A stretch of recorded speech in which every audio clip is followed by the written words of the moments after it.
So when it comes down to anime, I feel like we're always talking about best characters, and I feel like we're always showing a lot of love to the male characters in anime. But I want to take time out to represent some of the female characters today and figure out which one is the best, whether you want to refer to them as konoichis, waifus, or just female characters. I want to know, when you think of best female character in anime, who comes to mind for you guys? Who wants to start first? Anybody, feel I'll free to start. jump. I'll I'll start. start it. All right, I'll go ahead. start it. I'll start Yeah, it. go ahead, Smoke. I'll get mine out the way first because I don't think I like my answer, but I don't think it's the one. But I'll be going with who I be. I'm always going with who I feel like. Just to Hot take, always hot call take. diverse. Yeah, hot takes and cause a little bit of diversity within the argument. But I'm gonna go with Stars and Stripes from My Hero Academia. My reasoning behind it's really only two. One, the first one is like her pull up was absolutely insane. Like they almost had that feeling of when it was like All Might pulling up, but like not really. Like the female All Might was pulling up, as I should say. And my second reasoning why I choose her is he didn't want to even fight her until he had got the ability back from Deku. Like he was trying to get the ability back from Deku so bad before he even had to throw hands with her. So like that just made me feel like she was just some kind of a threat for him to even want to have all his abilities back in his arsenal before he threw hands with her. Mm-hmm.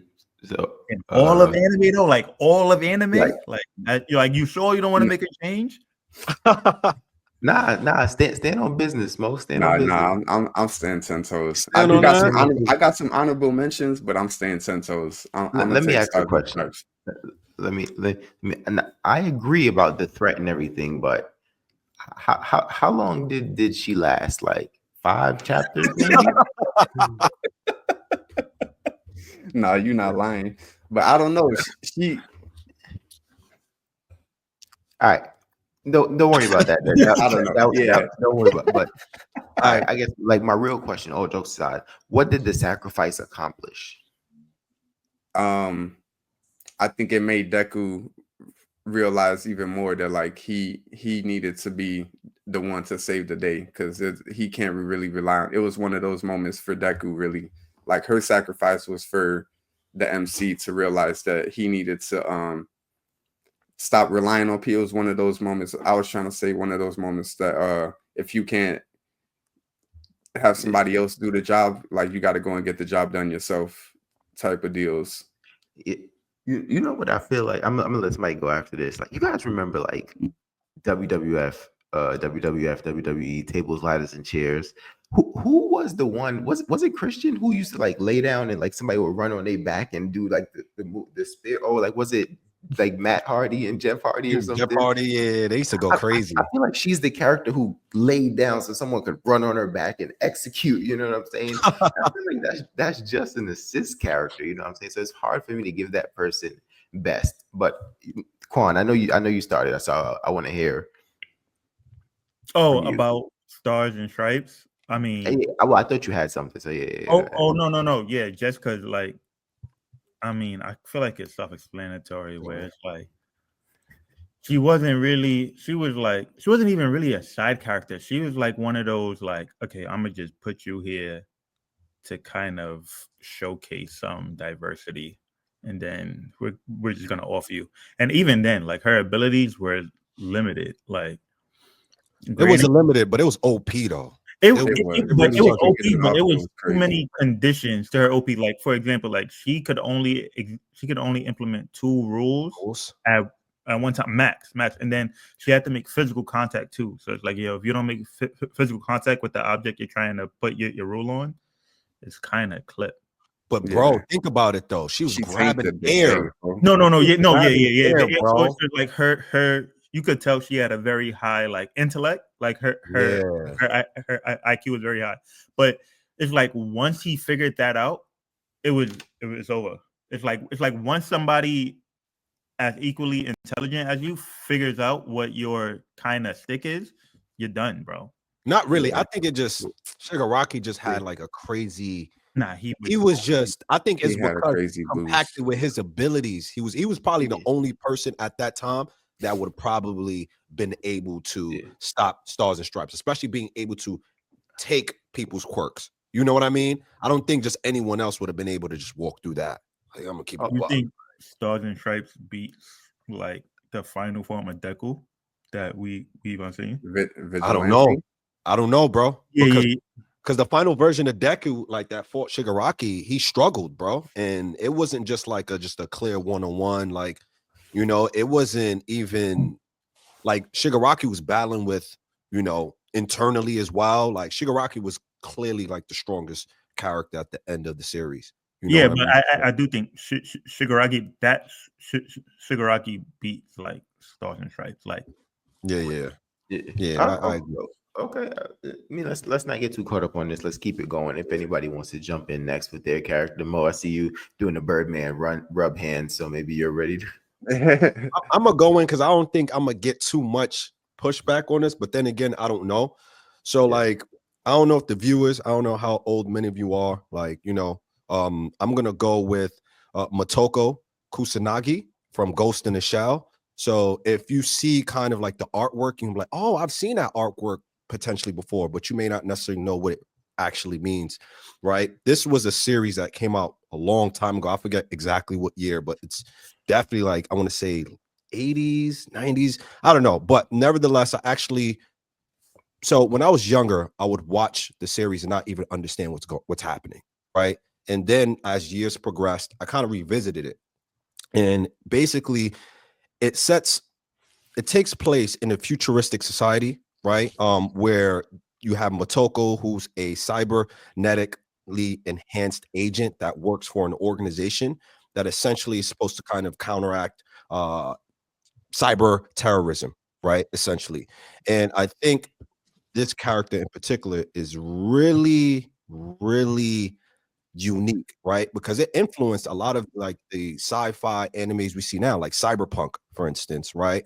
And actually influenced the Matrix as well in some capacity. Ex Machina, we see a lot of different sci-fi movies and series that has been heavily influenced by Ghost in the Shell, right? Because Motoko, she's a cyborg, but essentially, of course, each cyborg are implanted this brain, a human brain, and it explores like this deep philosophical question about like self-identity, consciousness, humanity, what it means to be human, right? Not only is she like an elite top tier fighter, she's a hacker, she's a tactician, she's always in control.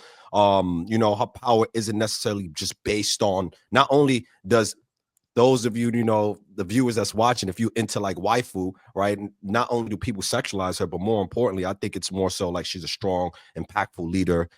She always gets the job done, especially when it's important. And I think she's definitely the best character, hands down, throughout all of anime because of her influence and impact. She's basically the female equivalent of Goku, right? Just without Ghost in the Shell just being that just much popular in a sense, right? But it has had a heavy influence in the anime world, if you know anime. So that's where I'm going with, and that's the reason why I think she's the best.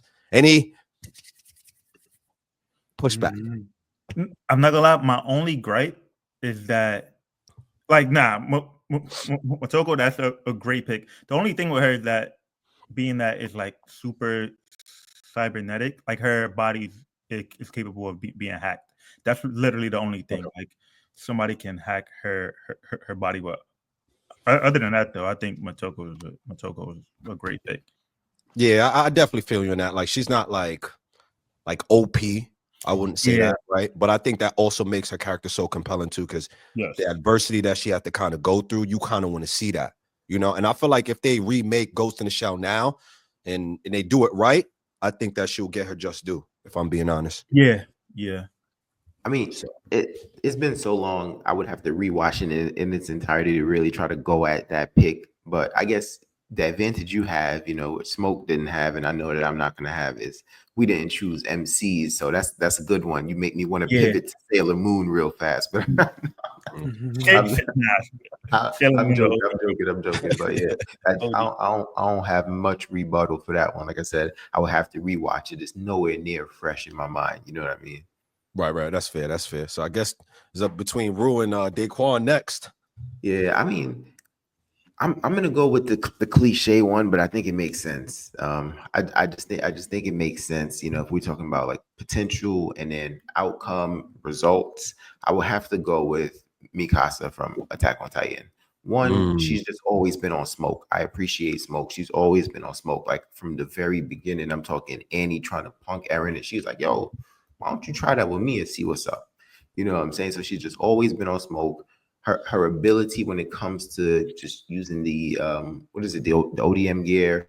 I mean, she's probably only second to Levi Yes. that I can think of, right? As a human, absolutely. Yeah, I do. agree. Yeah, I think she's only second to Levi. One, she got the job done, and she literally saves the freaking world, right? And then from her character standpoint, what I appreciate is she's not just the weak character who depends on the MC. She's really out there. Like I said, she's on Smoke. I appreciate that her decision making can be at times flawed, right? She's also not a perfect character, right?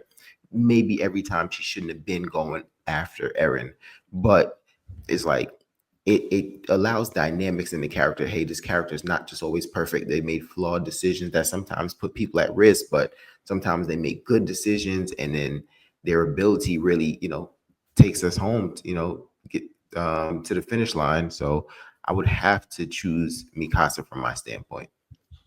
Okay. So I want to give you some pushback here, right? Regarding Mikasa. She's up there. I would say she's probably top 3 favorite characters in Attack on Titan. You guys know Attack on Titan is the best anime that I have of all time, according to me and my standards, right? In my rubric. But Mikasa, can you argue, okay, best female character in the show, I think it's undisputable, right? But of all time, can you argue that she's being carried because of how great Attack on Titan is? And because of that, she's kind of being propelled as a result, like being one of the better anime characters, right? Because we see the likes of Eren, and how her contribution was to saving Eren and sometimes and just her loop. So what I'm trying to say is she a byproduct of how great the series is? So I think she is more so Kevin Durant on the Warriors, right? Like that's crazy. Like Kevin Durant is crazy. I ain't gonna lie. The system is great. The system is great, but then you put a great player in a great system, and you just get excellent results. If that makes sense, you know what I'm saying? I'm not necessarily equating her to this is the star player, but like I'm just trying to give you a scenario of like the well-oiled machine, which is the show, but then this great character that also fits perfectly in, right? Because the execution of Mikasa, I think, is also great because Mikasa she could have been couple bad character choices away from being Toka, right? Yes. So and you know what, Rue, I definitely, like, now that you explained it, and my view on Mikasa, I agree with the Kevin Durant analogy to a certain extent, because Mikasa, granted, she's extremely talented, but she's not a leader, right? She needs somebody to make smart choices for her, and then she can go ahead and do the job that's asking her to be done, which is kind of the only character flaw that she has, which is part of her, I guess, growth that she never kind of achieved. Like, she lacks leadership. She has the talent, but she doesn't have the IQ to take over, especially in Attack on Titan, where, like, I feel like in Attack on Titan, it's an anime where you have to work as a group. And for her to be so talented and not have the IQ to take over a situation in which comrades are needed, it's a little disappointing because she relies too much on others to call the shots for her, with her being so talented. But she is, she's a great. But like I said, I appreciate her being flawed, because if she was just like a perfect character all around, all the time, like no knock on this character, you know what I'm saying? Like there has to be some drawback, right? She couldn't just be another Levi. Yeah, you know what I'm saying? There has to be some kind of drawback to add more substance to the character, right? Okay. Because as much as I love Levi, but is there really outside of maybe like the Kenny arc that much substance to Levi. I think that her flaws add more substance to the character. Okay, I do have a question for you. Do you think she lacked character development?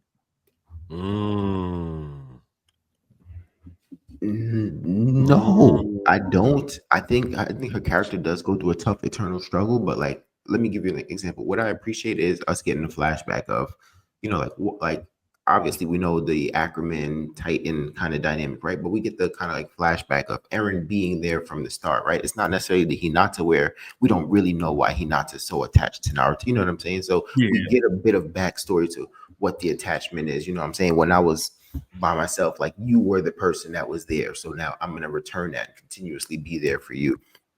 And then I think lack of character development would have been if we got to the end and she couldn't do what needed to be done, right? She eventually she did what needed to be done. She was able to get over that hurdle, make that leap, and save the world. Okay. Yeah, I mean, I ain't gonna lie, it is definitely a good pick. I would probably compare her more to Klay Thompson, but nevertheless, I'm not mad at it. I'm not mad at it. So hey, my man was out there getting 60 and 11 dribbles. So I mean, true, right? She has some, for sure. Yeah, for sure. Now, go ahead, Quan. The viewers know how we are, so I'm waiting for this one. All right. The final pick, the greatest pick of all time. It's hands down Maki Zenin. And granted, she wasn't a main character, but we got to see her character development, and she was like, I would say she went from prior to the complete heavenly restriction. She was a semi-grade 1. Now she's categorized as a special grade, and we saw how. Granted, she was a side character, but she was shown a lot, and they showed us her limitations, her backstory, the relationship she had with her sister. I think was very pivotal in her development, and that we got to see some emotion. We got to see her intelligence, the before and after, and she has the greatest feat out of all of the characters. Out of all female characters I can think of, she has the greatest feat. She exterminated the entire Zenin clan. But my character saved the world, bro. With help. But the greatest feat, the world, bro. No. Like the whole world. No, but you think about who Maki. Like Maki's task to save the world would have been like if she went out there and she just stopped Sukuna. I would say this. I mean, Gojo didn't even do that. We ask a lot now. I'll say this though. I ain't gonna lie. I do think in terms of like what was more impressive, I think what Maki did was more impressive than what Mikasa did. But I think Mikasa's contribution was more important, if that makes sense, to the story. Right? Her ending that old thing was more important. If you talk about what's more impressive, I think Maki, because she walked in there dolo, no help, no nothing. Backstory with her and her sister, how she was shunned because of her lack of cursed energy. And she kind of like her sister sacrificed the last bits of herself to kind of, extend herself as a weapon to Maki. And Maki went in there and cleaned house effortlessly. Bro, cleaned house. And then that kind of set the foundation for too. Granted, this is a spoiler, but JJK didn't end the way we expected it to. But she kind of set it. She kind of set the Zenin clan up to kind of give Megumi the reins and kind of start over from scratch the way he wanted to build it. Because the Zenin clan was very flawed in a sense. Right. And so she kind of exterminated. She kind of got rid of all of the bad rules, and Megumi was kind of the rightful heir anyway. So now it's like she has full control. Not full control, but she kind of has a lot of control on the rebuild of the Zenin clan, which was a major powerhouse in JJK. What did you say? I got a question. Would you say though, right? I feel like Maki, she's my favorite character, by the way. Nola JJK, right? I think he's gonna say it. Go ahead. But, I think he's gonna say it. Oh, no, I don't think I was gonna say I feel like she's a shadow to Toji. in a way. Exactly, bro. Okay, All she yeah, did come on, was giving us Toji because we can't have Toji. No, but the writer has said that. Okay, is that what you was gonna say, Rue? Yes. Okay, yes. yeah, no, but think about the way It's fan service Toji. I mean, but I that's mean, yeah, not- I hate to admit it, but it looks like No, that. Fan service Toji. Nah, is I mean, crazy. you can categorize it as fan service, but that's an element of a show that's kind of needed. You kind of need that one character that's like a Rock Lee in Naruto, right? Everybody uses ninjutsu, genjutsu, but he's like a specialist in taijutsu. You want to see that one character that against all odds, they kind of fight through and they kind of make it on equal or higher footing than your normal cursed energy users. So that's kind of like I understand the fan service, but that's something you would want to see. You wouldn't want to see, like, it wouldn't make it interesting if every single character kind of, there's no difference between the multitude of characters that are provided to us. But I understand the Rock Lee comparison. But once we got Guy, Rock Lee kind of was like, all right, you're good, but this is really what it is. You know what I'm saying? And that's kind of, I feel like Maki to Toji. Like, I love Maki as a character as well. But once we got Toji and understood Toji, it's like, all right, you're kind of just like Rock Lee to Mike Guy. I mean, I don't see a problem with that though. I think that's hard for me to justify that being the best character though. Nah, because it's like it's because we got to see it though. We got to see like the transformation. We got to see like the before and after with Maki. Whereas Toji, when Toji came, we just saw him like just on a hunt from Rit. Like there wasn't really no backstory, no kind of how he got to where he was, and like I mean, we understand the why, but I feel like with Maki is more in depth, which is why I'm fine with it. Yeah, I mean, like I said, I love Maki, but I do feel like once she went through the character development and the tragedy, and then now she got the short hair and everything. Like, I'm always here for Smoke, but I do feel like her character became just a little more dull, in my personal opinion, and it just felt like you were giving me Toji because I couldn't have Toji. That's how I felt about it. That's my honest opinion. I feel you. All right, so I guess we kind of went through each character. I guess what we want to do at the end, which is now, is we want to rank them based off the list that we got out of the 4 that we provided, right? We want to rank them 1 through 4, right? So I guess I'll start with my ranking just so you guys can, and then follow suit afterwards. So we'll probably go with my ranking, then after me, we're gonna go with the reverse. So me, Quan, Rue, then we'll end it with Smoke, right? Okay. So I'll start. Obviously, number 1, Toko.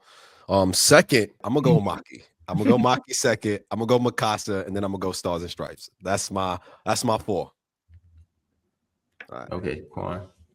I'm gonna go Maki 1. I'm sorry, Smoke. Stars and Stripes is last. 2, I'm gonna go Makoto, and then I'm gonna go Mikasa third. Yeah, I'm gonna go Mikasa. Okay. I'm gonna go Mikasa 1. I would have to give Mo the second spot. Do believe Maki accomplished more, so I have to put Maki third. Like I wouldn't put Maki last just to spite you, Quan, even though sometimes you but the truth is, like Maki, like you said, wiping out the clan. She landed a very significant blow on Sukuna, which did help in the course of that battle. So I would have to go Maki third. How about you, Smoke? I'm going number 1, Mikasa. 2, I'm going Maki. 3, I'm gonna put my girl there. 4, I'm gonna put, not even to spite you or nothing, but no, Motoko, which is fair. I have zero knowledge on her other than like the last 2 days that I've read up on her on like fandom wikis and stuff like that. That's fair. So like, yeah. Okay. Right. I mean, I guess I do have an honorable mention though, who I was gonna pick and just like really be a hot take and blow people. I was gonna take Kaguya. Honorable mention, and then we'll take it out. I was gonna take Kaguya just to be like a hot take, like a-hole, to be like, yeah, like if there's no Kaguya, like if Kaguya doesn't like spite Ishiki and eat the fruit and then pass everything down, have the kid, have Hagoromo pass her. Like, there's no Naruto and there's no Boruto. So it's like Kaguya doesn't do what she does. There's no your favorite shows. So like that was gonna be my hot take honorable mention. I mean, I have something in the clip for that, but that's for another day. You know what I mean? But I think I got 2 first place votes. So I don't know about y'all, but sounds like Mikasa may have stolen Nah, this one. Yeah. oh no, you did get 2 first place. Yeah, Ah, you did. Right. Damn. Mikasa definitely stole, so she got it for now. You know. Okay. Make sure you guys jump in the comment section. Tell us your favorite female characters from anime. Tell us which one of us is bugging the most. Tell us some honorable mentions that were left off the list. Make sure you like and subscribe.